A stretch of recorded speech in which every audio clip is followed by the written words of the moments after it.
Okay, so good morning, everybody. My name is Bernard.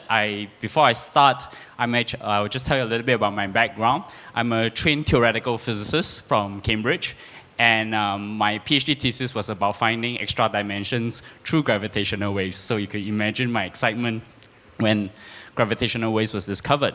But one part of my life was actually spent here in the Singapore Science Centre. When I was between high school to junior college, I actually spent a very significant amount of time interning here every summer and winter, or maybe June, December holidays.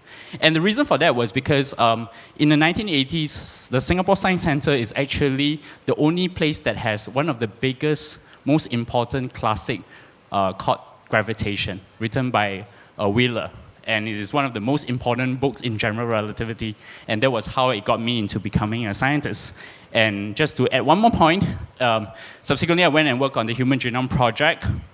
And the reason why I could work on the Human Genome Project was because of one important biology lecture that was given to me by a lecturer in National University of Singapore. And his name turns out to be Dr. Lim Teck Ming, who is the director of the Singapore Science Centre today. And it was actually that lecture who was actually a Socratic lecture. He never actually tells us anything. He actually tried to get us to, through the whole process of Socratic method, actually got us to learn. And actually through that whole experience, it got me into learning things in physics, in biology, in economics, in management, and in technology. So what I'm going to tell you today is a little story about how Singapore Post, which is actually a commercial public listed company, worked out a drone delivery system within 3 months. So the story is actually a little bit interesting because it started on the very first day of my work. So like any other people, I started work on the 2nd of December 2013. And I, of course, put out a tweet saying, I'm joining SingPost as the head of digital. And one of my friends, Smitty, decided to be cheeky because it was actually the same day when Amazon actually launched the Amazon Air. And if you do not know, Amazon Air is actually the drone that was started by the Amazon. And he said, SingPost Air, I assume, is the first project. That was very cheeky because, of course not, I wasn't hired to do that. So, but this tweet, I deliberately kept it because I know at some point some things are meant to be, and eventually it will come to this project. So what happened in the next 1.8 years? So the next 1.8 years, I was trying to solve very interesting problems within SingPost with digital products and services. One of them is called the Pop Station. I don't know how many of you knows what's a pop station. It's actually a parcel locker.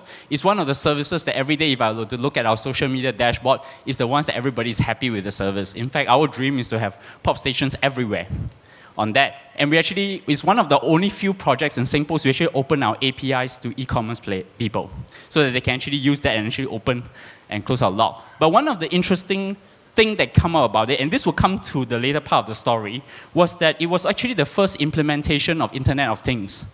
Is that you can actually use an iOS or Android device, you can actually air unlock that particular parcel locker with your phone.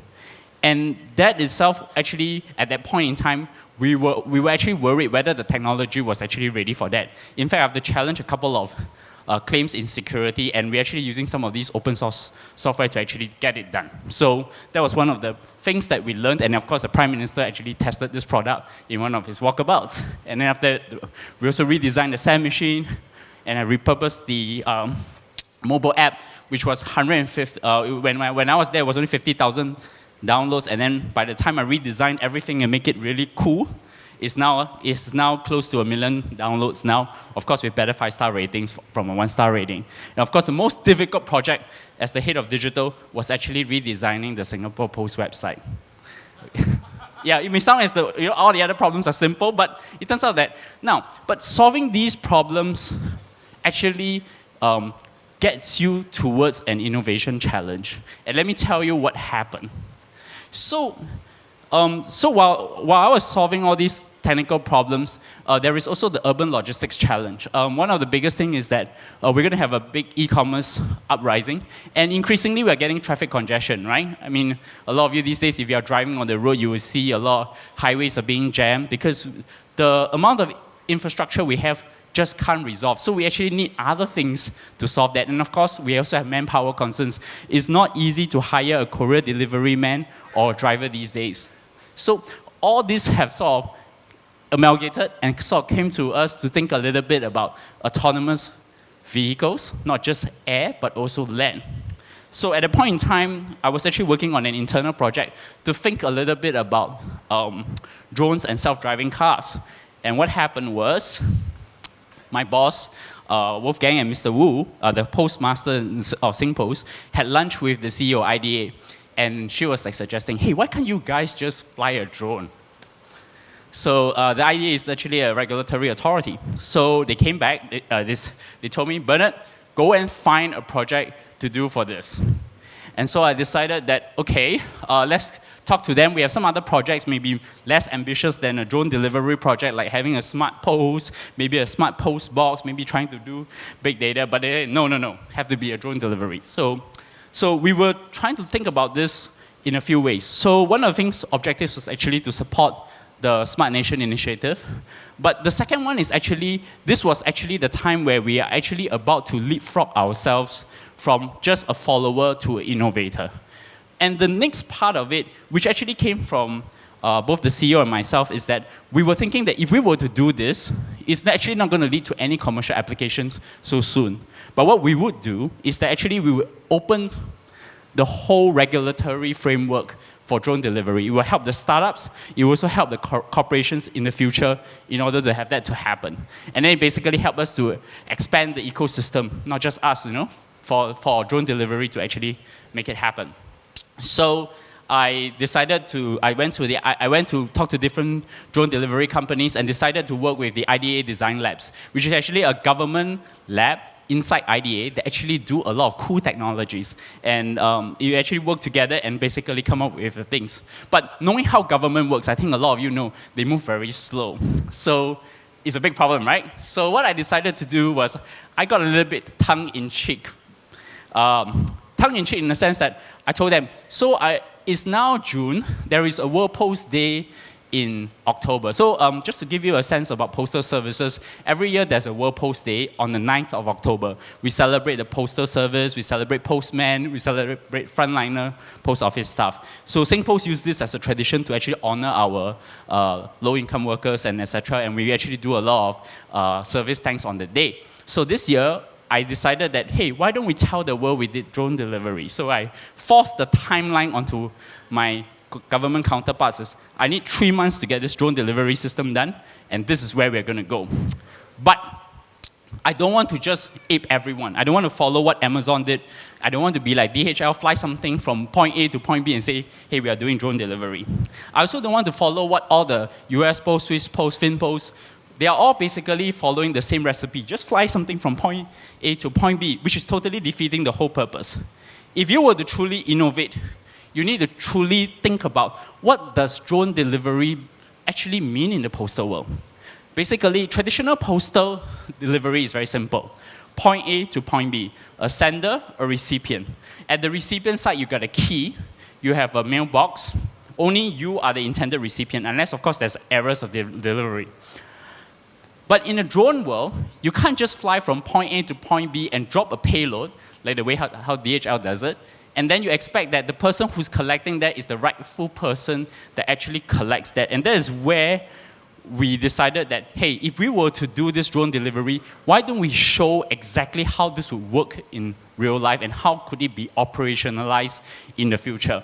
And we have to take a real problem for ourselves and say, we are solving an actual problem that SingPost really have for drone delivery. We are not going to go out and, it's very easy to go to a shop and buy a drone and fly from point A to point B and say, hey, we did drone delivery, right? So it turns out that, I will tell you the problem later, but let me just go to the next slide. How far actually am the answer to the question is, how soon will I be able to deliver pizza to your place with the drones? The answer is not so soon. There are a couple of things. First of all, it's the unit economics. The cost of commercial drones today is at sub 1,000, okay? But based on Moore's law with drones, to the point where it reaches sub $100, then there is an issue. Then we actually have a possibility of having commercial consumer drone delivery. The second part of it is actually regulatory costs. Just to let you know, Singapore legislation is that you have to pay $70 per flight. Come on, every week I send only 50 letters to Pulau Ubin at 30 cents per letter. So the unit economics just simply doesn't work out at this point.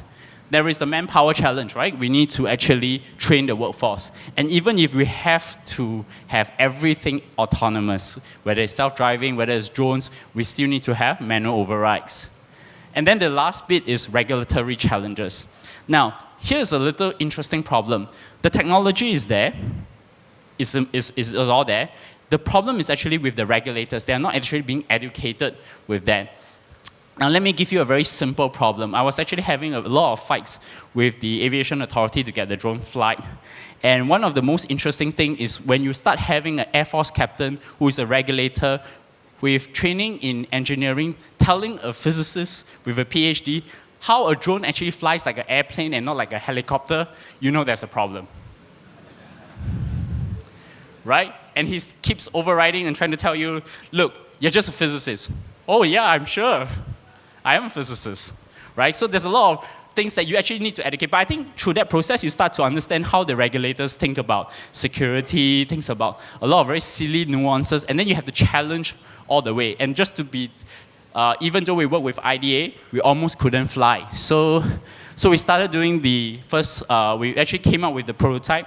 We configured a couple of things. I will talk a little bit about the specs that we did. And then we actually did some trials, and then we finally get to the September. Now, something happened in September. Can anybody remember what happened during that period of time? Haze, right?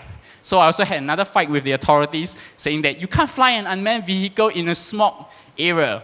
Sure, unmanned, I know where it's flying, right? Yeah, so they say, so we in the end I compromised and say, look, okay, if it's 100 PSI, we will fly, okay? Now, turns out that I have to fly sometime in end September because one of the technical leads that we were working with IDA is actually leaving. So the problem was that we almost couldn't fly and the whole project would go down to smoking. Now, when we went to look at the drone, we decided to do a couple of things. So there's no point, we looked at all the closed source solutions out there like the DJI, they have no open APIs, there's nothing I can hack into it, okay? So we decided to look for a particular open source platform and we decided to use the Pixhawk Steady Drone platform. Now, one of the things that we actually did that is slightly different is that, remember the story I told you about parcel lockers and opening the parcel locker with a phone, right?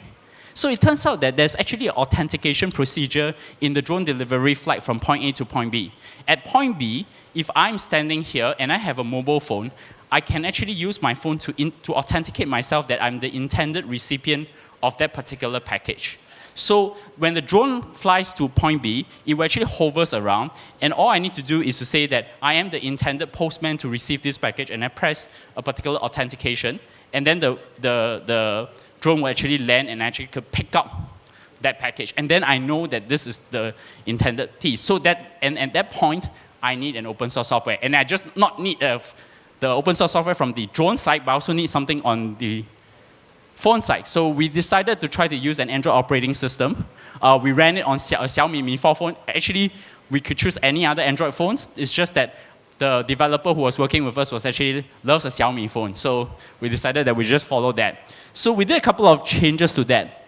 The wings is actually, usually I think all the commercial drone is usually using plastic wings. We actually turn it into wood wings because of certain fear of airworthiness. We actually 3D printed the entire mailbox, and the payload is actually 3.8 kg. That's actually including the 500 grams of payload and the parachute and mailbox. And it runs about 8 meters per second and it's approximately about 30 kilometers per hour. But we added a parachute to actually, when we fly across the island and it drops into the sea, okay, that's not a problem. But when you fly across the land and there's a pram nearby, then it's better to have a parachute because this is like a flying blender. It could actually hit somebody. So we put in a parachute as well. We also put in a little bit of a GPS so that we can actually track where the drone is. And we actually had to get a special frequency from IDA to allow us to have control to actually communicate with the drone because it's actually going beyond the 1 kilometer distance. Because most commercial drones today only could last 1 kilometer as such, and we're actually going beyond 2 kilometers. So, but that particular special frequency will change with once our mobile handsets could go into 4G and 5G mobile carriers. Now, I want to sort of just show you some of the things that we did with the test flight. So we didn't just take something, hey, build something and fly. We actually have to convince the authority. So we got all these Air Force captains and whatever and showed all our trial flights. We did endurance flights. We actually test flight the thing until the battery runs dead. We did the GPS guidings, and then we actually run it across some places. One of them is Labrador Park, but I will show you another interesting part of the delivery, the trials that you actually see. So this was actually more for our own internal to sort of guide us where we are in the process itself. Now this is the fun part. Okay, this is one of our last test flights. This is the city, the skyline of Singapore. This is near the Marina Bay Cruise Center. It actually faces to Sentosa Cove if you look at the edge on the other side. So there was one fine day, we took a weekday and nobody knew. We flew something because we were also a bit worried what if somebody take a picture of this drone. So we have to package it to look a little bit different, and then we try to fly it with a payload. But one of the interesting things of doing in front of this bay area is that you're actually getting very high wind speeds coming towards from the sea. So we were able to actually test airworthiness that if in view of a very high wind speed, this drone can actually withstand the wind on that. And it's actually flying around it, you see? It gets around and around. And well, here's the fun part. We were trying to be cheeky. We bought a DJI Phantom 3 drone, and we got them to chase. And the moment the DJI drone and this drone fly, the DJI drone couldn't chase at all. In fact, the DJI is like a tortoise, and this guy is like the hare, in the analogy of that. And we have to slow the drone down so that the DJI can actually capture. You can notice the blades there? We have to reduce the speed significantly, and then it gets back to where we were on that. So we decided to choose this drone flight to Pulau Ubin. So a lot of people must be asking why. It turns out that we do have a real business case. So Singapore Post, we have a postman that goes to Pulau Ubin 3 times a week. He's already in his 70s, okay? And we have actually recalled him twice from retirement to help us to deliver letters to the island, because and we couldn't find a successor to actually deal with that problem.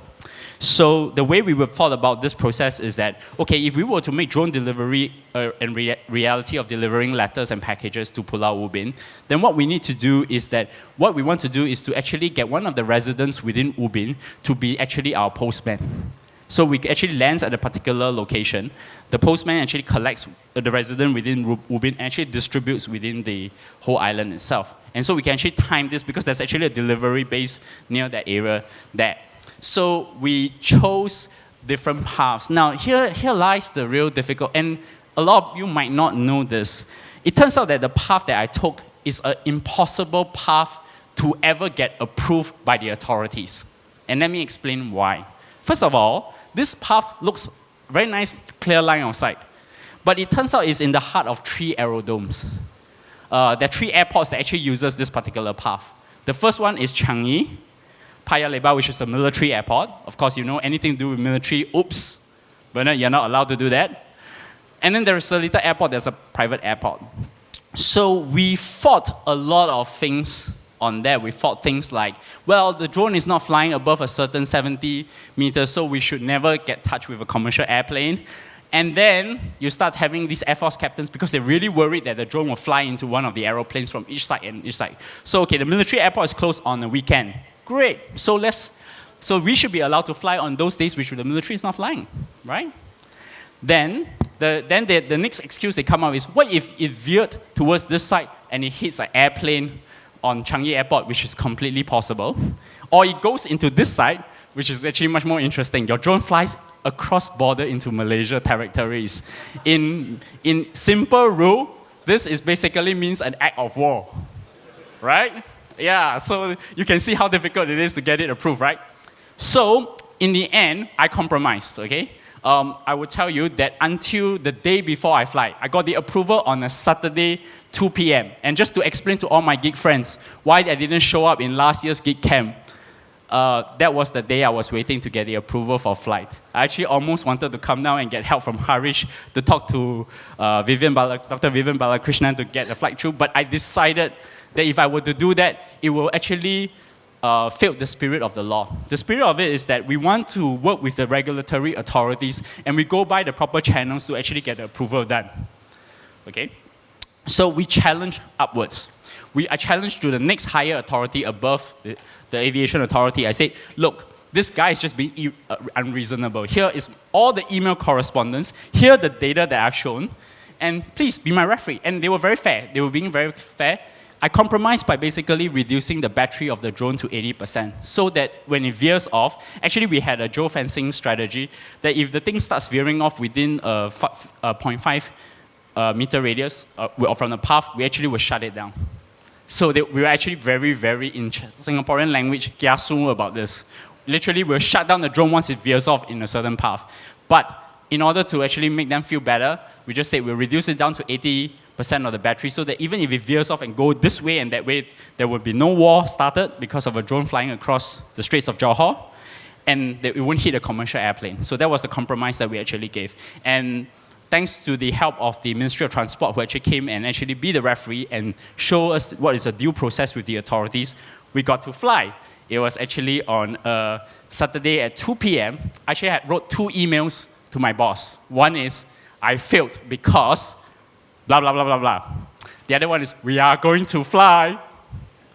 So we got to fly. So we were also lucky. The next day, we decided to do it very early in the morning, which is, I think, 9 a.m., because the PSI was about to go 200. So the moment we finished the flights, we actually did 2 flights, we actually managed to get the 200 PSI start coming in, and then for the next 3 weeks, it's all 200 PSI. So we were very, very lucky. So this is the whole team that did this. It's actually not just me. There's a lot of people that's involved. There's the IDA design team, who I was really glad. I didn't realize that in Singapore government, there's a group of real good technology open source geeks that I can actually work with. And this is one of the best projects that I've ever done. Now, I want to show you something, but there's just one more thing. So this you won't be able to see because we didn't show this. And BBC Reuters did ask me, and I didn't give them the footage. So this is the actual raw footage of this that we needed to keep to have that. But I'll show you to the part where we are about to take off first. So this was the second flight that we did. The first flight we actually did, it was successful. It go back and then we did the authentication and land. One of the things we wanted to do is actually we mounted a GoPro camera, but the problem is with all technology, every time you do it the first time you forgot one button and you forgot to take the footage. So shucks, we need to get a second footage, and there's only 1 more hour, right, before the 200 PSI is coming in. So we tried and we actually did. And by the way, the second time, the guy made the same mistake and pressed the wrong button, and the footage was lost. At first we thought it was lost, but then luckily, because they've done this so many times, there's a particular software that they have, which is open source too, that allows them to recover the footage. And so we actually got this footage for today. Now, one of the things I want to show you, which I actually never appreciate about Singapore going to the offshore islands, is, I don't know whether you see this there. These are all called kelongs. It's actually things that are built on wooden stilts. It's one of the old heritage of Singapore, where people still live in the seas, etc. This is one of the only few views that you can actually see that on that. And we're actually flying right in. We actually located a particular location in Pulau Ubin. And it was quite funny because if you look at just the airspeed, we're actually controlling the tilt of it. Sometimes we're trying to balance it on that. So as we go into the Pulau Ubin side, and then we will, at some point, you will hover, and then you will feel that it's actually hovering, and then we actually try to stop the thing, and then we authenticate, we actually fly. They actually authenticate the person below, and if it doesn't, it will fly back, but we actually did the authentication, and then it starts to slowly hovering down as well. Originally, we only actually need 1 person to manually override it, but because in order to get my regulatory approval again, I needed 3 people to do that. So this is one of those footage that I thought would be very interesting to share in the spirit of open source. Now, in the spirit of open source, we took all the data that we learned from this exercise and we give it to the government for free on a couple of reasons. One reason is because we need them to understand how difficult it is to get a regulatory permit to fly a freaking drone across 2 locations, right? Second, I think both my boss and I feel that if we were to share this with them, we would be able to get them to make better legislation for us. As a private sector, if we are going to have a better ecosystem for startups and companies, this is the way to go. So, what happened? What happened was we were lucky. Because of the way we think about this drone delivery, we got more coverage than all the other posts add up together. We even got a very nice line from Bloomberg Singapore, posts like Amazon tests package delivery by drone. Woo. But I thought one of the interesting stories that was told to me recently was apparently, and actually this is actually really public, Airbus and CWAS signed a MOU to do drone delivery. The reason why it happened was because of our drone delivery. Airbus saw what we did and said, hey, actually we can work with these guys, a bunch of government guys, to actually get this thing done. Good luck by improving airworthiness. But I think they will have a better shot at we do improving airworthiness. But a story must have an ending. So, okay, so you saw the tweet that was given to me 2 years ago, right? I actually saved the tweet, etc. So I wrote back a tweet storm to my friend 2 years later. And in order, because I work for a public company, so I had to say, I need to get clearance from Copcoms, blah, blah, blah. But here's the solution 2 years later. And I'm going to end it here. Thank you. All right, thank you very much.